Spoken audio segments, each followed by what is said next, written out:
시어머니인 김영자 여사는 젊었을 때부터 음식을 손수 만들어 가족에게 대접하는 것을 낙으로 삼아온 분이었습니다.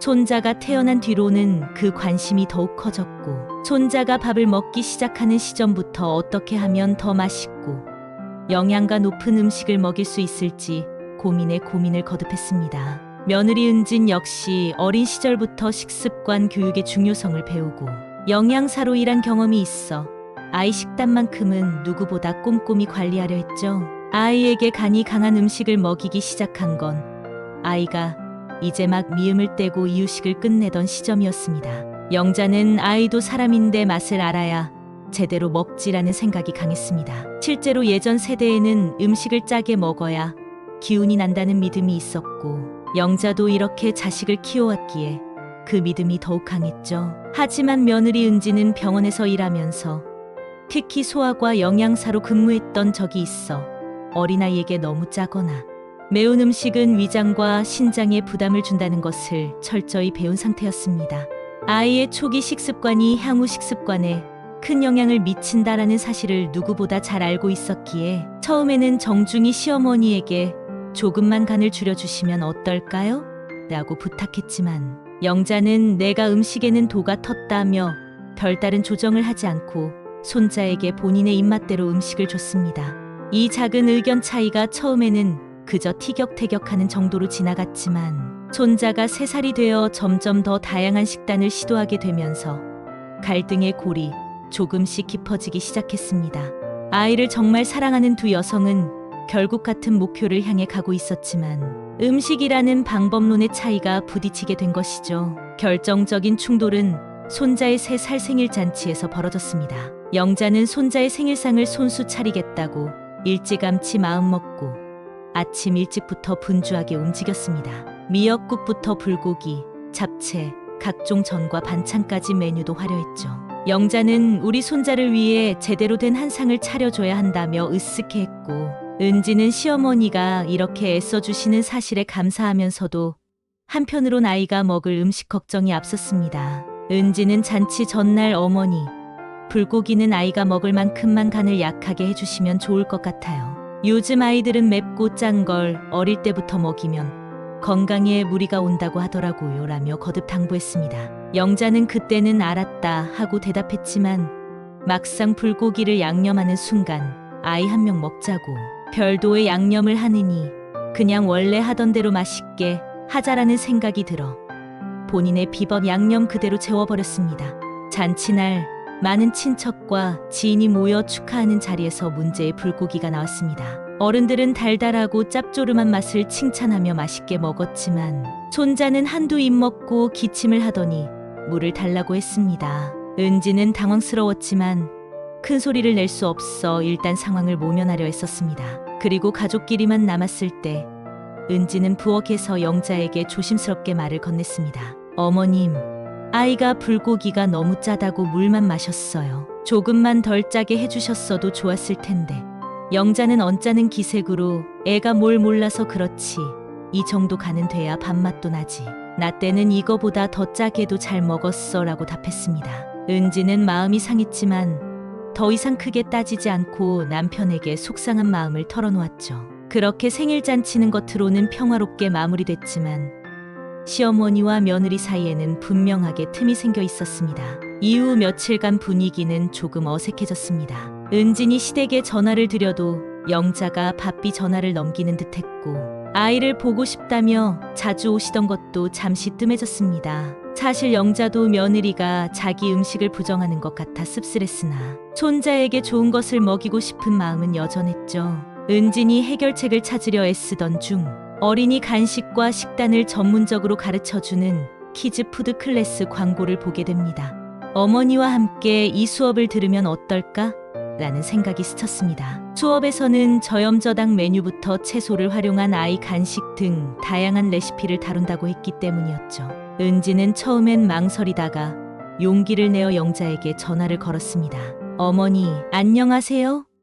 요즘 잘 지내시죠? 제가 이번에 아이 간식 만드는 수업을 듣게 됐는데 혹시 같이 가보시면 어떨까요? 너무 어렵지도 않고 할머니 손맛이랑 접목할 수 있는 것도 많대요. 영자는 잠시 고민했지만 손자를 위해서라면 한 번쯤 가볼 법도 하다는 생각이 들었습니다. 동시에 며느리가 이런 데까지 나를 끌고 갈 줄은 몰랐네 하는 마음도 있었지만 내색하지는 않았습니다. 그래, 뭐 한번 가보자. 이렇게 동의한 뒤 이들은 함께 새로운 경험을 하게 됩니다. 클래스 당일 수업 장소는 지역 주민센터 건물 안의 쿠킹 스튜디오였습니다. 생각보다 많은 학부모들이 비슷한 고민을 안고 모인 걸 보고 영자는 살짝 놀랐습니다. 요즘 젊은 부모들은 아이들 밥 먹이는데도 이렇게 공부를 따로 하는구나 라고 생각하면서도 그만큼 시대가 변했다는 걸 체감하게 되었죠. 수업 내용은 채소를 다져 넣은 떡볶이 만들기, 설탕 함량을 낮춘 수제잼 만들기, 그리고 색소 없이 예쁘게 장식하는 떡케이크 등의 메뉴였습니다. 영자는 이 모든 것이 낯설면서도 나름 재미있다는 생각을 하게 됩니다. 첫 번째 수업인 채소 떡볶이에서 영자는 강사에게 아이들이 맵게도 잘 먹어야 나중에 음식 가리지 않고 잘 먹지 않겠어요? 라고 질문했습니다. 강사는 매운맛을 경험시키는 게 나쁜 건 아니지만 처음부터 너무 자극적으로 먹이면 아이들이 음식 자체를 기피할 수 있습니다 라고 부드럽게 설명해 주었죠. 영자는 평소 생각과는 다른 시각을 접하며 점차 이해의 폭이 넓어졌습니다. 그러나 실습 도중 영자는 채소 대신 고추 가루를 조금 더 넣어버리는 바람에 떡볶이가 매콤해졌고 시식하던 어린아이를 동반한 부모들이 깜짝 놀라는 일이 벌어졌습니다. 은지는 이 광경을 보며 당황했지만 오히려 영자가 크게 웃으며 어휴 참 내가 또 습관대로 손이 크게 나갔네. 어쩌면 좋아라고 솔직하게 말했죠. 분위기는 금방 화기애애해졌고 모두가 영자를 흥미로운 사람으로 여기며 상황을 가볍게 넘겼습니다. 그날 수업에서 영자는 고기를 재울 때도 반찬을 만들 때도 소금과 간장, 양념을 조금씩 줄여보자는 팁을 여러 번 들었습니다.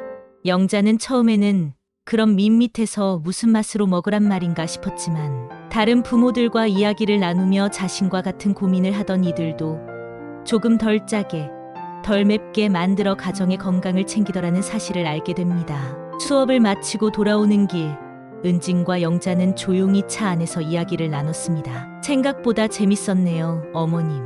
역시 어머님 손맛이 보태지니까 떡볶이도 좋긴 했는데 아이들 입맛엔 좀 매웠던 것 같아요. 영자는 웃으며 그래, 손을 조금만 조심해서 써보마. 그래도 아주 싱겁게는 못하겠지만 하고 답했습니다. 이날을 계기로 며느리와 시어머니 사이에 있었던 어색함의 벽이 조금씩 허물어지기 시작했습니다. 음식 갈등이 어느 정도 진정되어 가던 어느 날 어린이집에서 돌아온 손자가 색연필로 그린 엽서 같은 것을 들고 왔습니다. 아직 글을 또박또박 쓰기 어렵지만 선생님의 도움을 받은 듯 문장이 귀엽게 적혀 있었습니다. 할머니가 주시는 밥 좋아요. 많이 주세요. 근데 조금 짜요.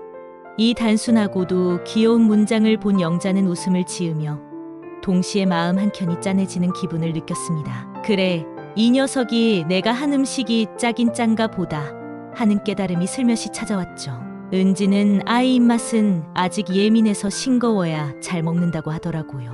어머니가 조금만 간을 줄여주시면 아이도 더 편하게 먹을 수 있을 거예요 라고 부연 설명을 했습니다.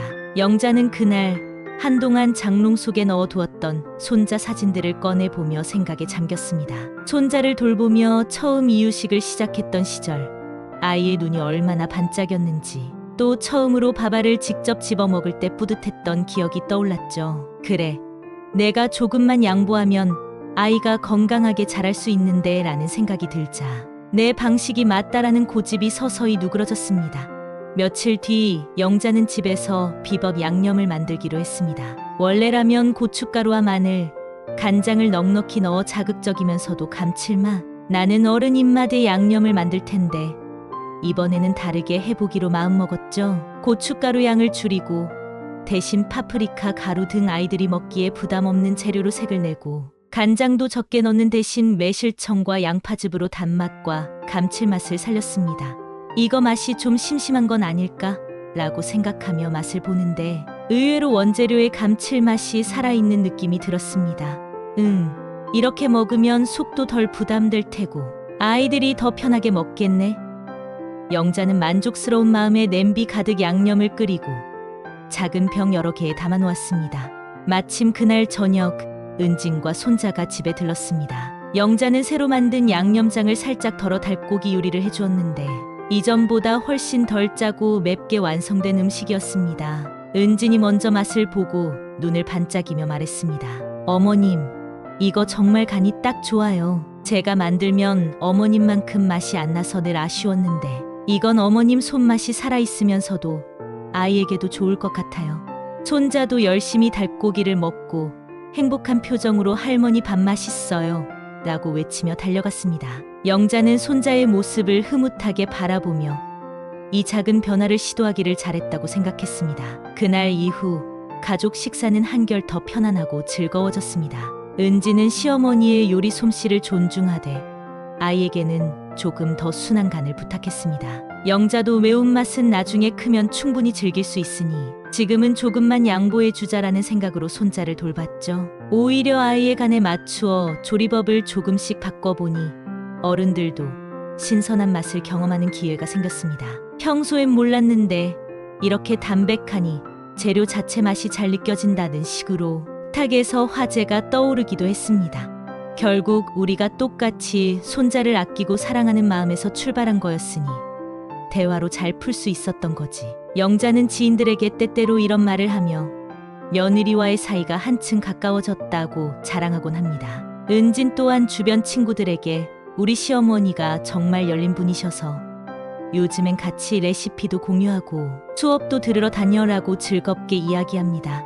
갈등이 깊어졌을 때는 언성이 오가고 마음의 상처도 있었지만 결국 가족은 다시 하나의 식탁 위에서 서로를 이해하고 포용하는 방법을 배웠습니다. 먹는 문제가 때로는 가장 사소하고도 민감한 문제로 번질 수 있지만 그것을 함께 노력하며 이겨낼 때 생기는 유대감은 더욱 특별했습니다. 손자는 이제 할머니가 만들어주는 어린이용 비법 양념을 입에 맞춰 잘 먹고 새로운 재료가 들어간 반찬이나 국도 거부감 없이 맛보게 되었습니다. 영자는 여전히 가끔 손이 크게 나가서 아, 또 짰네 하며 웃는 일이 있지만 그럴 때면 며느리 은진이 솔직하게 말해주고 영자도 귀 기울입니다. 서로가 서로를 조금씩 배려해 준 결과 식탁 위에 한층 더 따뜻한 기운이 감돌게 된 것이죠. 가족 내에서 일어나는 갈등은 누군가 한 사람만 사랑해서 생기는 것이 아니라 서로 더 잘해주고 싶다는 마음에서 비롯되기도 합니다. 이 이야기에서 시어머니 영자와 며느리 은진의 갈등 역시 결국은 손자를 더 잘 키우고 싶다라는 마음에서 시작된 것이었습니다. 그 사랑의 방향이 다를 뿐 본질은 같았기에 대화를 통해 갈등을 극복할 수 있었던 것입니다. 결국 이들은 요리 수업과 아이의 솔직한 편지 그리고 서로에 대한 이해와 존중을 통해 새롭게 거듭나게 됩니다. 가족은 음식으로 연결되는 가장 가까운 공동체이자 사랑을 표현하는 창구임을 새삼 깨닫게 되었죠. 이제 손자는 건강한 음식을 먹으며 무럭무럭 자라고 있고 시어머니와 며느리는 함께 새로운 메뉴도 시도하며 더 다채로운 요리를 만들고자 합니다. 밥상머리에서 오고 가는 대화가 늘어날수록 가족 간의 정과 유대감도 깊어지는 모습이 참 아름답습니다.